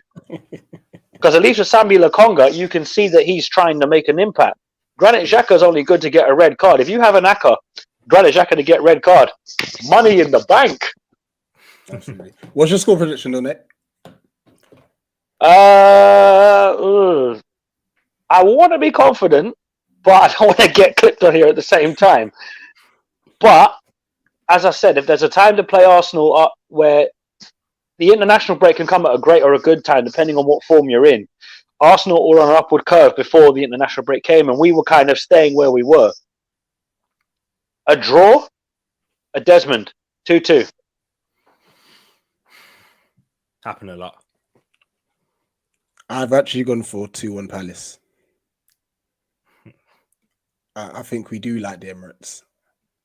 There's a bit more space for Wilf to run in. If Ayew starts, I might pull that back to a 1-1. But I mean, obviously, I can't change once the game starts. I can't really change my score. But I even fancy Olise up against Tierney. Think, like, technically he's just very tricky. And like I said, fingers crossed Xhaka plays, because then Conor Gallagher's going to be running rings. All right, his energy is mad, and Xhaka's just going to get pulled from pillar to post. Maka's going to put Xhaka in a split. He's not playing, man. He's injured till January. Just throw him in injured. Just do that. You might throw down, then you might be all right. Let me just address some of the comments. And then I don't know if Hamza's gone to bed now, but he's just been in the chat like, get on with it. Come on, hurry up. So we've got a few here saying 3-1 to Leicester. Jesper, big up to you, saying hoping we get to see Hughes in action soon. Probably won't play against Arsenal, but would not mind seeing him replace Luka or Maka for the last 20 minutes or so. That's a good shout, actually. I'm saying Vieira's going to make Arsenal cry again. Got 3-1 Palace, 2-0 Palace, and I'm going to drop the links. Confident Palace fans. You know what? It's literally just because of how we're playing football now. Yeah. You know, and it's not even, I don't think, I wouldn't even call it like a cocky confidence. It's just so much better. Yeah. Tariq, we haven't been allowed to get excited for 4 years. So you have to understand, like, we've dreaded match days. Even when we've won, it's like, wait, we didn't lose? What the? Whereas now we're like, we might lose, but sorry, we're playing really well, so we don't really care anymore. This is it. That Roy Hodgson, Sam Allardyce, Alan Pardew, just Tony Pulis. Oh, forgot about Tony Pulis. Oh, yeah, Tony Pulis. Neil Warnock, no relation. Oh gosh, Neil Warnock, no relation. He's gone through the whole merry-go-round of British managers. What's his name? The one that got us promoted? Ian Holloway. Ian Holloway, of course. And even then, he nearly mangled that. Right. Nate, at some point, me and you may end up leaving the stream because he's here. Bring him on. Good evening, Hamza. Good evening. I'm dead. Good evening. Good evening. Yes, Hamza, nice to see you, man. Nice to see you. Actually, you're one of the nicest Arsenal fans I've seen. I to be appreciate honest. that. You might have dodged the bullet, Tariq. I know, because I've come with a bit of levelness, and it's like a level-headed. Hopefully. I received the comment. Well, I'm waiting for the but though, Hamza. That's what I'm waiting for. But Yeah. You know when it comes, when you start saying like Martinelli is better than Greenwood, Saka is better than Greenwood, things like that piss me off. Like, anyway. Tariq, who's better, Saka or Greenwood? Yeah, why are you putting me on in the situation? I was looking for my Arsenal shirt in it because I've got Saka on the back of my shirt. And Hamza, do you know what? Like, I want to say Saka, I really do. But if you come on my channel, I have been praising Greenwood from the start. I even spoke about it. Greenwood needs. I don't know how he's not in the England side. Honestly, if I'm going to be honest, channel, didn't we? Yeah. yeah. If I'm going to be honest, I think Greenwood has better technical attributes than Bukayo Saka. Yeah, but here we go, Hamza. But who has, for different reasons, I think you have to give Saka his props because he's literally carried this Arsenal team at times. What's your name? Tariq, there it is, right there, Tariq. Yeah, you have to. You just made the list of Hamza. Have I made the list? You made the list of Hamza. So what tends to happen when he streams? He goes on a full-on rant. Yep. Literally, it's the funniest thing. Really? Are you gonna write about me? You're gonna add me to? So when you're going about Arsenal, Tariq said Saka is better than Greenwood. Mate. Oh God, no! I was just saying you were one of the nicest Arsenal fans. Look at this. You see, Luke Cooper agrees. Who agrees? Who's that? Yo, he's got a hit list. That's what he has. I told you it was the list of Hamza. Shout out Chris Jericho. Oh my God! Saka's better than Greenwood. Oh. My ass is better than Saka. He scored a bloody lucky goal against Spurs. Oh, come on, man. Oh, Hamza, whoa, careful. No. That's not. To be honest, well, Zaha's better than Saka now. But I don't know about that. No, I think so. I genuinely do think that because now look, I'm not on a serious note. I'm not doubting the attributes of Saka. I think he's a really good player, but I just don't think the conditions he's playing with suits him because Greenwood is playing with Ronaldo and Cavani. Saka is playing with Aubameyang. I'm just saying that the Arsenal team's holding him back. Yes, true. Yes, that's true. Every Arsenal fan is gonna admit that's true. Even I think the manager has plays Saka way too much. I think. This has brought some interesting. Nate's gone. This has brought some interesting conversations. So bear in mind, Saka has made the England team. To be fair to Greenwood, I don't know how he's not in the squad. I know he had that incident in Iceland, but Foden's back. I'm gonna ask you, right? Who's that? LT Nation. Do you think that Harry Kane deserves to be in the England squad?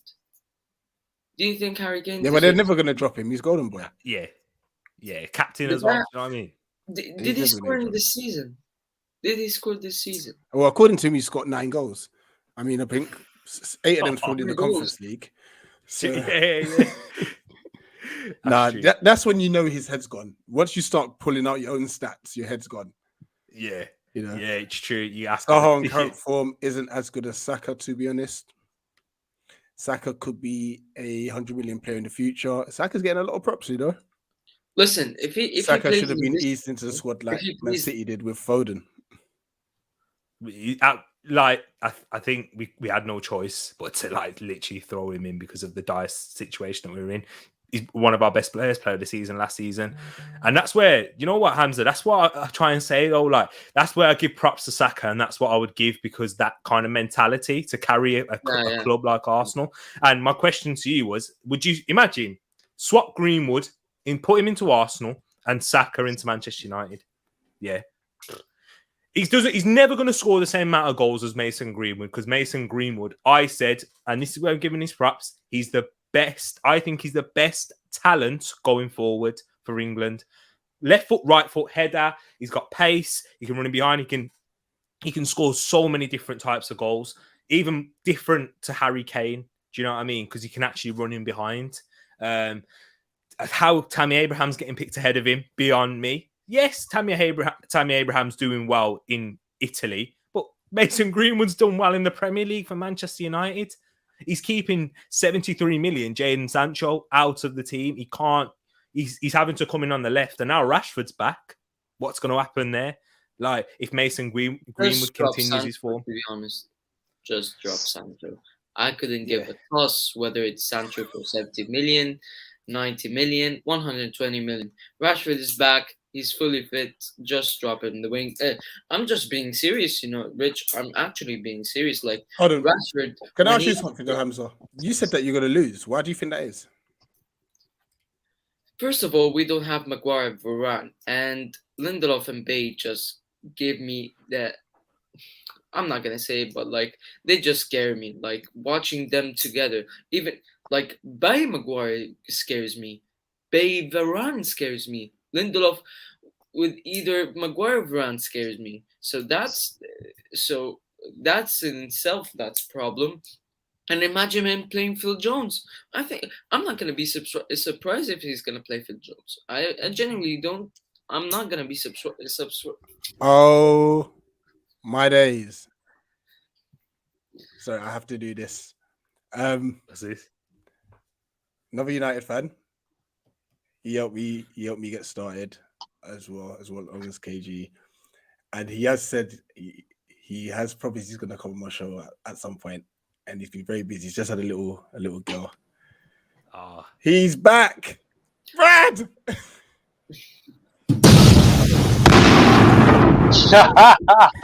Right. I've only got about 2 minutes because I have a 2-week-old baby and stuff like this, and I've just been on the KG. Congratulations! Show. Thanks very much. Couple of things, 2 things. I'm going to make them very quick, so I don't have time for responses. One, I've just been sponsored, so I'd like to play the video here, if that's possible. Rich, if you could make me the main stream, the main screen. Number 2, Arsenal are dead. Rich, maybe the main screen. Okay. 1 second. Bradley, you're off the list. Thank you. Hold on, let me make sure I do this correctly. Where are we? Yeah. So I've got a sponsor here. I'm just happy, everyone seems to have sponsors nowadays. So I'm just, I'm glad I've been grinding on this sort of stuff, So here we go. Jones Barbecue and Foot Massage. Barbecue and Foot. Get some of this shit. You like to eat? Yeah, so now sponsored by Jones Barbecue and Foot Massage. If you're like me and you've only got time to go to one place and you're hungry and you've got stinking out feet that need sorted out, your place to go is Jones Barbecue and Foot Massage. As we all know, as they say, get down here and get some of this shit. So yeah, if you put in the sponsorship, you put in the promo code Bollocks, you get 0% off. And so yeah, that's it. Right, I gotta go and breastfeed the baby. Oh my god! Honestly, I love this guy. What just happened? Oh, what is this? I'm so confused.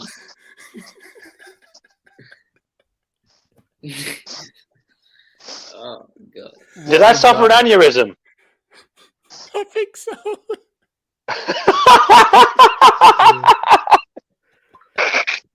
Came back on the list. Oh my days, bruh! I can't. What just happened? He kills me. He's too funny. I'm gonna cry. Listen, I can't. Let me see this, and then I'm like, whoa, what? I want him to play it again. It's actually mad. I genuinely thought it was serious, and like Same. I looked at Rich, and he was like, Bradley said, "I've got a new sponsor." His eyes open, like, "Hurry up, do it quick," and see that. Just Right, anyway. for the people in the comment section, listen, Bradley's he's just messing about. Like, but you know what? If he plays that as his sponsorship video every stream, I don't care. I'm up for it. I'm all for it.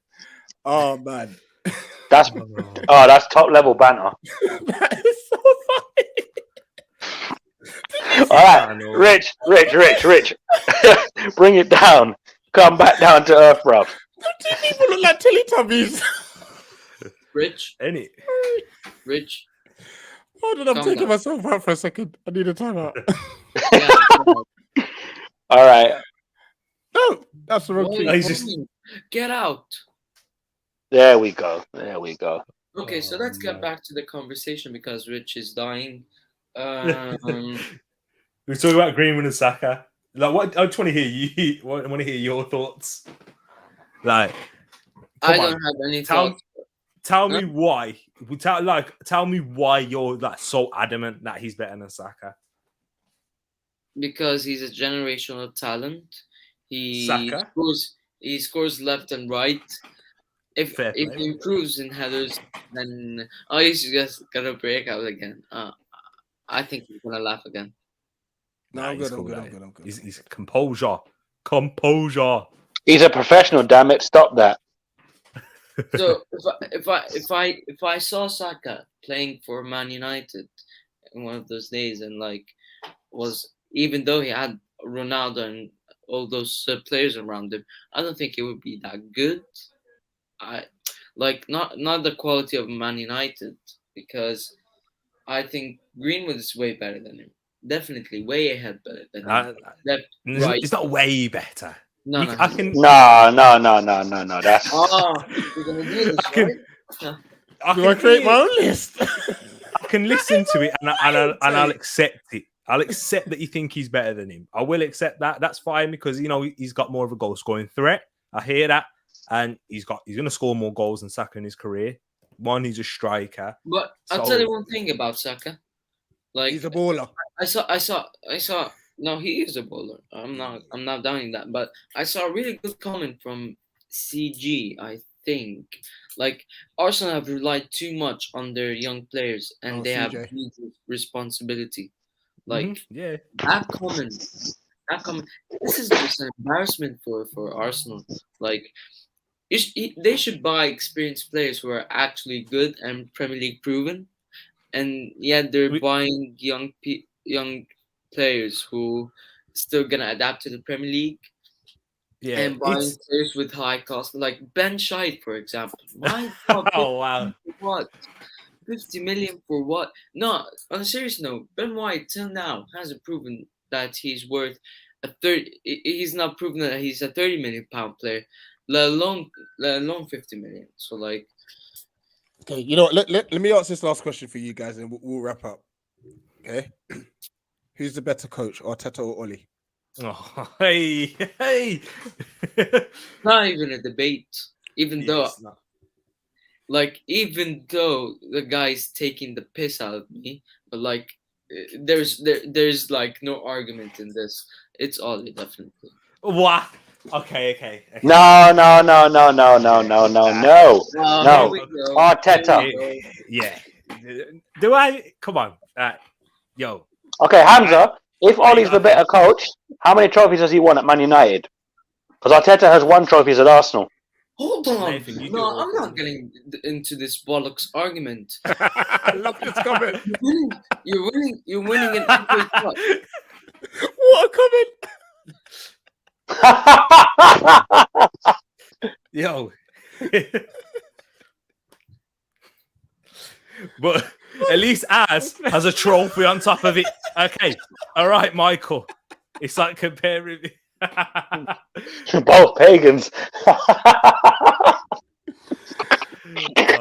Yes, Vibes. Big up to you for go on, Vibes. Yes, Vibes. That's fun. That's wicked. Now hold on. leave this shit out. I'm not gonna hear for this bollocks like he's won a trophy, he's won that. He won an FA Cup and finished 8th. Next season he finished 9th and done sod all. And you're saying so right. This is your argument, Nathan, that he's won an FA Cup and finished 8th when he's not even this year in Europe. And this manager finished 2nd last year, finished in the final in the Europa League, even though it was for me, like, Solskjaer is starting to take the piss out of me, but like it's not even an argument that Arteta is good like Oli. Like there is, because we're at completely different points. Come on, like managers are judged on what they win. Yeah, Oli hasn't won anything. How long has Oli been managing as well? Let's remember the guy got Cardiff relegated. He's won a trophy in his career in Mulder. You know what I mean? Oh my God. Hamza, you could win what Ollie's won. Oh my God. There we go. You understand? Oh my Exactly. God. Where are you in the league? Yeah, we're completely different. We spent 50 million on Ben White and you spent 34 on Varane. Yeah. Rafa, you got Varane, Sancho. You're telling me you're trying to compare the teams and their league positions, yeah. When you have wipe this season out. Wipe this season out. Last year we didn't have Ronaldo, we didn't have Sancho, we didn't have Varane. And you had Donny van de Beek on the bench. He would cruise into Arsenal's team. Yes, Donny van de Beek on the bench, yet we finished 2nd. And where did he finish? 9th. Do you even listen to yourself? Like, you honestly, have an embarrassment of riches. You have 2 goalkeepers on 100k. Yeah, you have Harry Maguire for 80 million at the back. You've had Bailly, who cost 30, Lindelof 30, Luke Shaw 35, Wan-Bissaka. How much was Wan-Bissaka? 50, 60? Yeah. See, look, the levels are different in terms of the squad, Hamza. I know you can hear me. I know you're still there. Yeah, it's different. You got Rashford, Bruno, Pogba.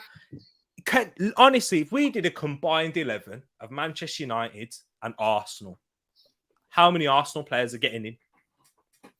If you did that, yeah. How many Arsenal players getting to you? Last year's Arsenal players. Now hold up, because like this is the Google, but this is not the Google rant. So I think that Thomas Partey would definitely come into the team. I think last year I thought that Gabriel should have been in our team. Okay. Exactly. So that's where you can't compare us. We were playing with McFred. You were playing with Xhaka and Partey, one of the best holding midfielders.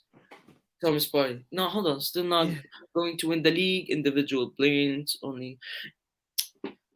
This is your argument is about achievements, and I'm saying that your achievements have been a load of bollocks. So you're telling me Oli can't win a trophy with Pogba? He can't win a trophy with Pogba, Bruno, this season still. No, hold on. But Arteta can win a FA Cup with Mustafi. Yeah, Mustafi, Ceballos. You do realise we have beaten all the big 6 teams. Yeah, the big 6 teams with Mustafi. What year was it? Ceballos and Xhaka. What year was it? Sorry, 1 second. Santiago, we've seen this one. It's hilarious. That was priceless. So funny. In Arteta, whilst Arteta has been at the when club, did you win the FA Cup? It was 2 years ago. Well, where's my popcorn? 2 years ago. Yeah, 2 years ago. That's a distant memory. In Arteta's first season as a manager. Oh my God! Look, no. I'm not saying Arteta's the next best thing yet. Listen, like Arteta could get sacked, and that would be fine. But if you was to sack Arteta and Oli right now, please, and they're out of a job, and you say, okay, all I have to say, do you know what, Hamza? This is all I need to say. Eagle Eye and Nathan, Rich and Nathan. Okay, it hasn't worked out with Patrick Vieira. He's gone past his new, and your owners have said You can either have literally fans. You're going to decide this. Arteta. Ole Gunnar Solskjaer. Arteta. Arteta. You know why? Purely because Ole Gunnar Solskjaer's legendary status at Man United protects him. Arteta's not an Arsenal legend. If Vieira goes to Arsenal, then the argument is pertinent. Because Solskjaer's a 99 hero, United fans don't want him to fail, because if he fails, his legacy is tarnished. Am I saying that Arteta's a better manager? No, but managers are judged on what they win. Let's be honest. Oh my God! No. Your argument here is they won an FA Cup, and they're not even. Which is a major trophy. They're not even in the He conference. hasn't won a major trophy. Ollie's won a league title in Norway, but has not won anything in England. You consider an FA Cup as you consider FA Cup as a major trophy. If it's not a major trophy, then how about United give back the ones they've won then? Oh, wait, no. Then you'd be way behind Liverpool in trophies. Come on, Hamza. You know it's still a major trophy. No, Hamza, it's you not a do major realise trophy. an No, FA Cup, no, yeah, I kept couldn't give a Alex toss Ferguson about in a FA job. Cup. No. Hamza, an FA Cup kept I'm not sure Alex if you Ferguson realised. in a I job. don't know if he was born. Yeah, it's big for the small clubs. It's not big. It's not big for the big clubs. We won the Premier League. We won the Champions League. Manchester City's first trophy. What was Manchester City's first trophy? Carabao Cup. FA Cup. I couldn't give a toss. Without the FA Cup, you wouldn't have had Sir Alex Ferguson. So just remember that, as Rich just tried to say there. I don't care about the FA Cup. I'm Steve Ollie Bruce, out, you but know. I'm still picking Ollie. Paella, Steve Bruce finish 8th. Paella, Steve Bruce. That's a good one, to be fair. Oh God! Like we're a semi-final. listen, We can't right win. now- It's like right we now- need. Yeah, go on. Is that meant to be Well, Viagra? I know, yeah, I exactly. think it might be But meant to be Viagra. yo, I'm not saying Arteta's the greatest thing, yeah, but like since sliced bread. But you can say Manchester United have flopped because of Ole. The reason you haven't won the finals is because of Ole. You can say that. Villarreal, come on. Do you know what I mean? You Chelsea, Yeah, they you beat beat- you. Bro, come on. Yeah, we beat us. We're nothing. We had 10 men as well. Do you know what I mean? Yeah, Come on, man. Don't you think you lost that semi-final because of Arteta? No, I think no. This is the thing that people need to remember. We never had a striker in that game. You know, you do realize that he played that false Aubameyang, nine. right? Aubameyang just. I remember this DT AFTV one. The guy just hit the post and subbed him off. You kidding me? The only guy that was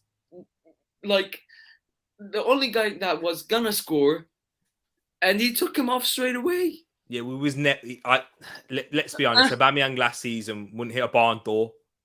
Like, come on, unless we played Leeds every week. My God. And To be fair, that CJ makes a great point there.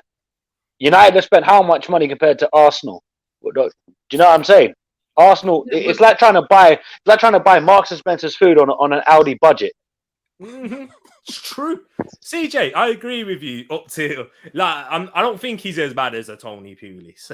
No, that's a bit harsh now. I Fairness. can see what he's I saying just though, because wanna obviously clear things up defensive because football. like people are saying have the squad and prices and things like that. Listen, I forgot what I was gonna say. I genuinely thought I forgot what I was about to say. But like Ole got this squad like this season. Last season, it didn't have the good players. He didn't have Varane. Didn't have Ronaldo. He didn't have Mason Greenwood best. Yeah, and Arsenal, you lost the first. Who realist United? You should be supporting Man United. No, What are because you doing? he's got it in the name. He's got it in the name. Realist United. He supports Yeah. United. You understand? He's not an Ollie fan. Arteta and Man United. I would never have Arteta and Man United. If he steps foot at Old Trafford, I would take him off That's with not my. Hamza, that's not the question. I no way. I wouldn't have had Arteta at Arsenal if I'm being completely honest. But Right. if we're talking comparing both of them, nah, you can't do that. Like, it's Oh a my God. no-brainer. my God, we had Lindelof as centre back. We had McFred playing in the midfield, which we still are, and we had most of our players. And whose fault's that? Whose fault's why you've got McFred in the midfield whilst you've got Pogba on the left wing and Donny van der Beek on the bench? Mad. Mad thing. Whose fault? Hold on. Whose fault is that? That you. Greenwood's cousin. It's true. Fucking hell, bro. Oh my word. Then, like the first 3 games of this season, why did you lose? We lost, yes, and because there was circumstances. I remember last season. I remember last season. Yeah, what you lost? Do you remember Palace? You were on a Palace channel, right? Yeah, we smacked them up 3-1, blood. I remember that. 3-1 at Old Trafford, 6-1 to Spurs. Spurs. And we finished second, then you finished 9th. Oh, so let's. I'm not saying we're going to finish second, but let's don't worry about the first. Listen. Games of the season. That's what I'm saying. Hamza, you're judging Arsenal on their start. Let's worry about their finish. Because bear in mind, you got smacked by Palace and Spurs, and both of them teams should get nowhere near Man United. This is where Nathan brings up a good point. Let's keep our eye on Arteta now at the finish, because this season, we're nowhere near you, Hamza. We're nowhere near. I don't expect us to. No, not by a long shot. But I expect improvement because this is his squad now. He's made all of these signings. Ramsdale, he chose that. Edu wanted Neto, the Barcelona goalkeeper, the Brazilian. Edu wanted Neto. He went, nah, I want Ramsdale. I don't even want Onana. I want Ramsdale. He signed Ben White. He went ahead and got Ben White ahead of other centre-backs like Tapsoba. He's literally made all these signings now. Yeah. So... leave Gallagher alone. Hey, less of that. It's all right. He's not signing on a permanent anyway. Chelsea. Guys, listen. Honestly, we'll have John Textor have a word with Chelsea. We need to do that indeed. I did not expect Hamza. 1 second, right? Hamza, I'll let you speak in a minute. I did not expect this to go 2 hours, but it's been an absolute blast. I just want to say last point because go on, make your last point. Go on. As well. Like, let's cut this short. None of them are good enough to lead those squads. Like, no, I'm talking serious. Like, none of them. Ole doesn't deserve the squad. Zidane deserves a squad like this. I don't think Conte is gonna be a one that could lead Man United, but I think Zidane will. I think Conte will be at Newcastle. Yeah. Well, I think it's gonna be interesting, right? Because it depends on the plan of Newcastle. Because if they're just gonna sign 7 or 8, if they're gonna get a new squad, basically next year, and they're not gonna go steps. So I think they're gonna get big managers straight away, like a Conte or a Zidane. But if they go with this so slow steps, and then when it comes time where it challenge the league, I think this is the time where they get the Zidane or Conte. So if they do those first steps, I think they're gonna bring a manager like Frank Lampard or Patrick Vieira. That's what they've been speaking about. Brendan Rodgers, yeah, exactly. Those types. Fabra is the word I've heard. Who was linked with us in the summer, so that wouldn't be a bad shout. I'm not saying any managers, but I'm saying those types of managers to take those small steps to try start finishing top 6, and then when I have a good squad, and the manager fails, which is always expected with a young manager. So I think they should. Later than they should get a top class manager. Yeah, I don't think they'll go for Frank Lampard. I think it's too big a gamble.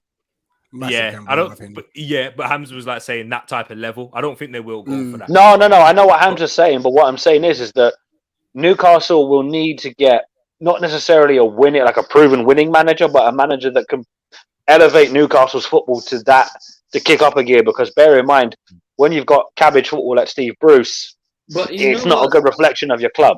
Bear in mind, they've had Alan Pardew, John Carver, what was his name? Apart from the guy before, obviously they had Rafa Benitez, but Rafa Benitez had them playing way better football than they'd seen previously. This is it. Like, Right. Hamza, we're gonna wrap it up. Don't forget, I'm gonna go and teach kids. Yeah, exactly. And Hamza, I agree with you. This is the first time. It might be the last, but I agree with you. Right. Hamza, before I let you go, shout out your channel. I know obviously you're studying at the moment, so you haven't been able to stream and that, but still promote yourself. Yeah, United Community, like I try to do weekly videos. Later Friday, FPL,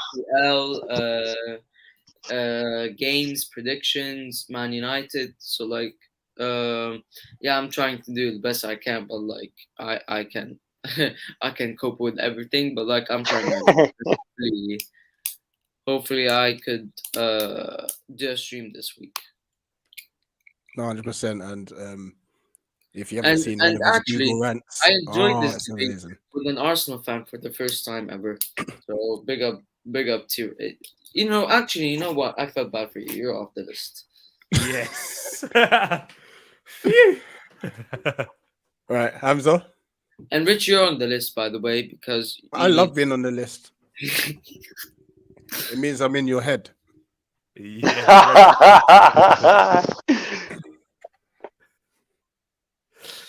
Leo. Woo! Tariq, shout out your channel, bro.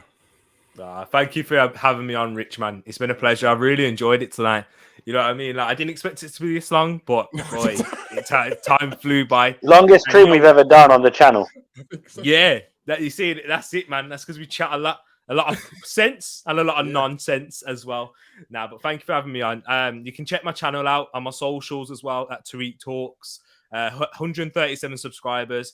I'm trying to get to 200 by my birthday, which is in November the 20th. So guys, if you're on here, just jump straight over, go subscribe. Appreciate subscribe that, if man. you're here. If you're listening to it in the future, whenever it is, just go subscribe. I've already followed you on Twitter, by the way, Tariq. Appreciate that, Nathan. Yeah, I just talk about football. You know, it's not even an Arsenal channel, guys. I know I'm on an Arsenal top now, but it's definitely not an Arsenal one. Talk a lot more about football. I don't even talk that much. Do watch-alongs, get reviews, previews, and I'm also going to be bringing gaming onto Twitch as well. So yeah, we got Rich on Saturday. So guys, jump over and we're going to do a proper in-depth preview. Do some combined 11s. You know, like I've got things in plan, like all time. Oh, okay. No, looking forward to that as well. Yeah, I'll be over on Tariq's channel on Saturday night. So yeah, that will be a blast. Nate, plug your socials if you want to. Listen, people come for me on smoke all the time. You've seen my Twitter account. Trust me, I'm not afraid of holding smoke. Nathan_1 on Twitter. Don't really bother with any other socials, but just follow me for the mad rants and the Twitter nonsense, because I love Palace Twitter, because it's a vibe and a madness. It is, and I'm gonna have Nate alongside me for these Premier League previews on a weekly basis. We've obviously had a bit of a revamp. We're hopefully going to bring on each team's guest if we can find them. If not, we'll just do it ourselves. We've got the predictions there. We've switched things up, and it's going to be. We've got a few more shows coming up as well. Actually, we got a few more shows we want to bring out as well. So there's going to be way more Palace content alongside Get Amped, which is another show that I want everybody to keep hold of, because it gets lively on Get Amped. Especially the United fan base, they want to vent. Particularly one Manchester United fan in particular. Oh yes. No prizes for guessing who I'm referring to. No prizes. But listen, wicked show, guys. Like, share, subscribe as always. Like I said, you'll find me on Tariq Talks on Saturday. I've actually put both your Twitter descriptions in the Twitter links in the description. I didn't put your channel, so I need to put that on there. As soon as I come off this, actually, I need to put your channel. So I'll put the Tariq's channel in the description as well. Big game Monday. Big game Monday. Hopefully it's a good happy birthday for me, because trust me, 100%. I need it to be. Dave, I got love for you, but I hope you have a miserable one in the end. You know what? Just for that, I'm coming for you next, Tariq. Trust me. You're gonna get sent smoke now, bro. Now you just set the dogs of war, bro. Nah, I know. I got you, man. I got you. Community, you've been wicked, man, as always. Thanks for engaging in the chat and thanks for sitting with us for 2 hours, man. Yeah, it's big Really respect for the respect that. chat, man. That's dedication because I'm going to sleep soon. Because I've been at a funeral, so man want to go home. The same. Literally. So yeah, big up, guys. Appreciate you all. And we're out. Where's my outro? There it